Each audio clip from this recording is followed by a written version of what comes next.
কদিন পর গায়ে সজীব আমাদের সাথে থাকবে না, সজীব সপরিবারে সজীবের গায়ে নরসিংদী চলে যাবে। সজীবের বউ গায়ে সজীবে ফিরে পেয়েছে শিশিরদের বাসা, ওইখানে সজীবের বউ চলে গিয়েছিল। হে গাইস, আমি Amit Hasan, back to back new video baby. তো বিগত 1 থেকে 1.5 মাস পর গাইস আজকে আমরা ঘুরতে বের হয়েছি, আমি আর সজীব। তো এখানে হচ্ছে সজীব। সজীব, তুমি কেমন আছো? অনেক ভালো আছি। আর তুমি জোরতে বলো, শোনা যায় না কেন? না একটু জোরতে বলো। তো গাইস সজীব বলছে সজীবের মাথা একটু গাইস ব্যথা করছে, তো আমরা এখন ঘুরতে আসছি। গাইস সজীবের শরীরটা তেমন একটা ভালো না, তো আমরা ঘুরতে আসছি এবং বাসা থেকে গাইস আমরা অনেক দূরে চলে আসছি। তো এখন গাইস সজীব অসুস্থ হয়ে গেলে গাইস অনেকটাই আমরা বিপদে পড়ে যাব। আমরা এখন গাইস টানমুশির দিকে যাচ্ছি। আর এখানকার গাইস আবহাওয়াটা আপনারা দেখতে পাচ্ছেন এবং জায়গাটা দেখতে পাচ্ছেন অনেকটাই সৌন্দর্যময়। গাইস আজকে আমরা ঘুরতে যাচ্ছি সজীবের পছন্দের জায়গা টানমুশি বা চোরাবের বালুতে।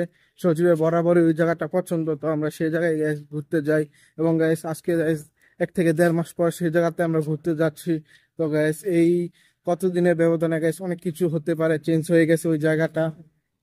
আর ওই সব কিছু গাইস আপনাদেরকে আমরা দেখাবো এই ভিডিওতে। আর যাওয়ার পথে গাইস আমরা এই রাস্তা দিয়ে যাওয়া আসা করি এবং এই রাস্তাটা গাইস অনেক নিরিবিলি এবং চারপাশে অনেক গাছপালা, সবুজ প্রকৃতি এবং রাস্তাটাও গাইস অনেক সুন্দর। তো গাইস এই ভিডিওতে আমি একটা ব্রেকিং নিউজ দিতে যাচ্ছি, সেটা হচ্ছে গাইস কদিন পর গাইস সজীব আমাদের সাথে থাকবে না, সজীব সপরিবারে সজীবের গাইস নরসিংদী চলে যাবে। সজীব যখন গায়ের সাথে থাকে তখন গাইস আমাদের দিক নির্দেশনা গাইস একবার পাল্টে যায়, তার বিপরীত হয়ে যায়। আমরা এখন যেতে চেয়েছিলাম গাইস সজীবের পছন্দের জায়গায়, কিন্তু এখন সে না করে ফেললো। তাই আমরা আবার চলে যাচ্ছি গাইস হসপিটালের দিকে। এবং ওইখানে গাইস নদীর ঘাট আছে, শীতলক্ষা নদীটা আপনারা গাইস দেখবো এখন। তো গাইস এই একটা হসপিটাল আপনাদেরকে আর কতটা ভিডিওটা দেখাবো, তারপর গাইস আমি একটু দেখাবো আপনাদেরকে হসপিটালের দৃশ্যটা। এখন আবার আমাকে উপজেলা স্বাস্থ্য কমপ্লেক্স নিয়ে এসেছে, কারণ সজীবের বউ সকালবেলা হসপিটালে এসেছে চেক আপ করার জন্য, এখনো সে বাসায় যায়নি। নাকি সজীব? আরে কেনা কে চাতে হো? তো সজীব এখন হাসপাতালে এসেছে তাকে নেওয়ার জন্য। তো সজীব, তোমার কাছে আমার একটা প্রশ্ন, ঠিক আছে? তোমার বউ সকালবেলা চেক আপ করতে আসলো, কিন্তু এখন বিকেল হয়ে গেছে, এখন বাসায় যায় না কেন জানো না? नहीं सारुण के यहाँ कुछ तो गड़बड़ है। प्यारी समझ गई।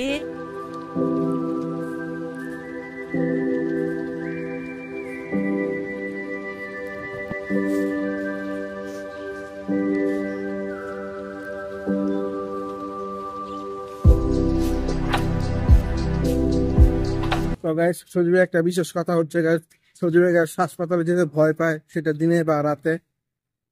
আর একটা গাইস কথা হচ্ছে গাইস সজীবের বউ গাইস সজীবে ফিরে পেয়েছে এবং সজীবের বউ চলে গিয়েছিল। গাইস আমাদের এক বন্ধুর বাসা আছে, গাইস আমাদের এক বন্ধুর বাসা আছে হাসপাতালের পিছনে, শিশিরদের বাসা। समझ रहे हो? ওইখানে সজীবের বউ চলে গিয়েছিল। তো আমরা ওইখান থেকে তাকে ধরে এনে সজীবের বাসায় দিয়ে আসলাম। নাকি সজীব, কথা সত্য না? এই যে সজীব গাইস খাওয়ার উপরে খাওয়া খায়, কত আগে গাইস রুটি খেলো, তারপর গাইস পুরি খেলো, এখন গাইস বিস্কুট খাচ্ছে, একটু পরে গাইস আরেকটা দেখুন খেতে খাবে, খাওয়ার পর খাওয়া খায় গাইস সজীব। তারপরে গাইস দেখুন সজীবের এই অবস্থা। নারী জাতির ছলনায় পড়ে মানুষ কিভাবে ধ্বংস হয় যায়। তো গাইস আমরা গাইস হসপিটাল থেকে গাইস বেরিয়ে আসলাম। হসপিটাল থেকে তারপরে গাইস আমরা নদীর ঘাট গেলাম, ওইখান থেকে আমরা গাইস আবার এদিক যাচ্ছি। এদিকে গাইস একটা শীতলক্ষা নদী আছে এবং গাইস এলপিজি গ্যাসের ট্যাঙ্কটা আছে, আপনাদের গাইস অনেক ভিডিওতে দেখাইছি, কিন্তু এই ভিডিওতে আমি আর দেখাবো না গাইস এলপিজি গ্যাসের ট্যাঙ্ক গাইস, কারণ আমার কোনো লাভ নেই ওইসব দেখাই বারবার। তো আমি ওইসব কোনো কিছু দেখাবো না, শুধু সজীবের খাবার ছাড়া কোনো কিছু দেখাবো না আমরা। তো এখান দিয়ে যাচ্ছি, এরকম বৃষ্টি হলে ওইখানকার পানি গেছে রাস্তার মধ্যে জমে যায়, ওইটায় পাড়ায় গেছে আমরা যাচ্ছি, ওই নদীর পাড়ে সজীব নিয়ে যাচ্ছে। সজীবের গ্যাস কোন সময় কি মনে হয় গ্যাস আমরা বুঝতে পারি না, যেটা মন চায় সজীব গ্যাস সেটাই করে। এখন দেখছেন গ্যাস আমাদেরকে এইসব পানি পাড়িয়ে, এসব পানির উপর দিয়ে গ্যাস সজীব আমাদেরকে নিয়ে যাচ্ছে নদীর পাড়ে, আমরা যাচ্ছি তার পিছু পিছু। কিচ্ছু করার নাই গ্যাস, কোনো কিছু বলা যাবে না, শুধু গ্যাস যেতে হবে, তার কথা মতো চলতে হবে। দেখুন কি সব পাড়ায় যাইতে হইতো। গ্যাস আমরা পায়ে চলে আসলাম শীতলক্ষা নদীর কাছে, ওই যে দূরে দেখতে পাচ্ছেন এলপিজি গ্যাস। এবং গ্যাস আমরা এখানে, এবং এলপিজি গ্যাসের সামনে গ্যাস আপনারা জানেন শীতলক্ষা নদীটা।